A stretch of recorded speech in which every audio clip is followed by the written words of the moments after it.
Sachin police સ્ટેશનમાં custodial ડેથનો મામલો. Sachin police સ્ટેશનમાં કસ્ટોડિયલ ડેથનો મામલો. મૃતક આરોપીની ઉંમર 65 વર્ષની છે અને તેની બાયપાસ સર્જરી પણ કરવામાં આવી હતી. તારીખ 11/2/2026ના રોજ સચિન પોલીસ સ્ટેશનમાં વાંચોરીનો ગુનો દાખલ થયો હતો. આ ગુનાની તપાસ દરમિયાન પુરાવાના આધારે સૈયદ બદરુદ્દીનને ગોધરાથી પકડીને સુરત લવાયો હતો. સચિન પોલીસ સ્ટેશનમાં સૈયદ બદરુદ્દીનની પૂછપરછ ચાલી રહી હતી. પૂછપરછ દરમિયાન કુદરતી હાજતે જવાનું કહીને સ્ટાફની કેબિનમાં જવાનું કહી તેઓએ ટોયલેટ ક્લીનર એસિડ કરાવી લીધું હતું.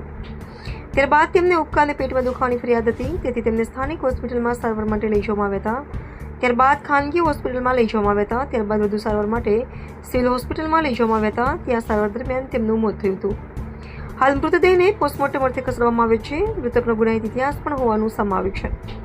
પોલીસ ઉચ્ચ અધિકારીએ જણાવ્યું કે પૂછપરછ દરમિયાન કોઈ મારઝૂડ કે તેમને ત્રાસ આપવામાં આવ્યો નથી. આરોપીના મોત બાદ પરિવારના સભ્યોને પણ જાણ કરવામાં આવી. પરિવારના સભ્યો પણ સિવિલ હોસ્પિટલ ખાતે પહોંચ્યા. રિપોર્ટર સાગર સોલંકી. તારીખ 11/2/2026ના રોજ સચિન પોલીસ સ્ટેશનમાં એક ફોર વ્હીલ વાહન ચોરી બાબતે એક અનડિટેક્ટ ગુનો દાખલ થયેલો હતો. આ ગુનાની તપાસ ચાલુ હતી અને તપાસ દરમિયાન કેટલાક પુરાવા એકત્રિત કરવામાં આવેલા હતા અને અમુક ચોક્કસ બાતમી મળેલી હતી. બાતમી આધારે આ જે ગુનામાં સંડોવાયેલ ઇસમ નામે સૈયદ બદરુદ્દીન મોયુદ્દીન જણાઈ આવતા અને એમની હકીકત મળતા સ્થાનિક પોલીસ સ્ટેશનની team Godhra B division police station વિસ્તારમાં ગયેલી હતી અને ત્યાં સ્થાનિક પોલીસની મદદ લઈ અને તપાસના કામે એમને સચિન પોલીસ સ્ટેશન લઈ આવેલા હતા. આ બાબતની જાણ એમને જે તે વખતે એમના સગા સંબંધીને પણ કરવામાં આવી હતી. તપાસના કામે અહીંયા પૂછપરછ ચાલુ દરમિયાન એમને કુદરતી હાજતે જવાનું છે એટલે એવું કહી અને એ પોલીસ સ્ટેશનના નીચે સ્ટાફની ઓફિસ છે એમાં ગયા અને ત્યાં જે ટોયલેટ સાફ કરવા માટેનું જે ક્લિનિંગ એજન્ટ જે છે જે મટીરિયલ છે એ કોઈપણ કારણોસર એ ગટગટાવી ગયા, જેથી એમને પેટમાં દુખાવો થતો હતો અને વોમિટ થવાનું આવતા હતા. એ બાબતે એમને જાણ કરી પોલીસને. તાત્કાલિક સારવાર માટે એમને સચિન પોલીસ સ્ટેશનની હદમાં આવેલી નજીકની હોસ્પિટલ પ્રાઇવેટ હોસ્પિટલમાં લઈ ગયા.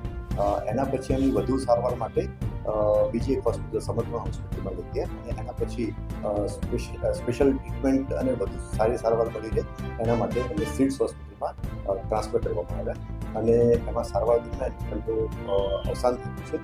જે અનુસંધાને કસ્ટોડિયલ ડેથ એટલે કે એડી સચિન પોલીસ સ્ટેશનમાં દાખલ કરવામાં આવેલી છે.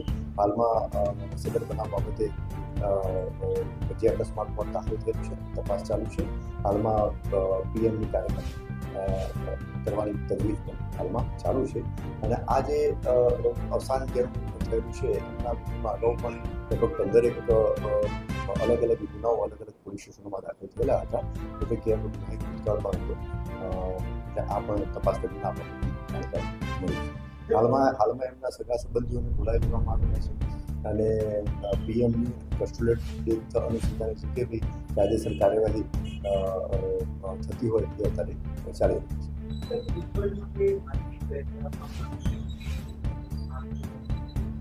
ના, સચિન સ્થાનિક પોલીસ સ્ટેશન તરફથી પૂછપરછ ચાલુ હતી.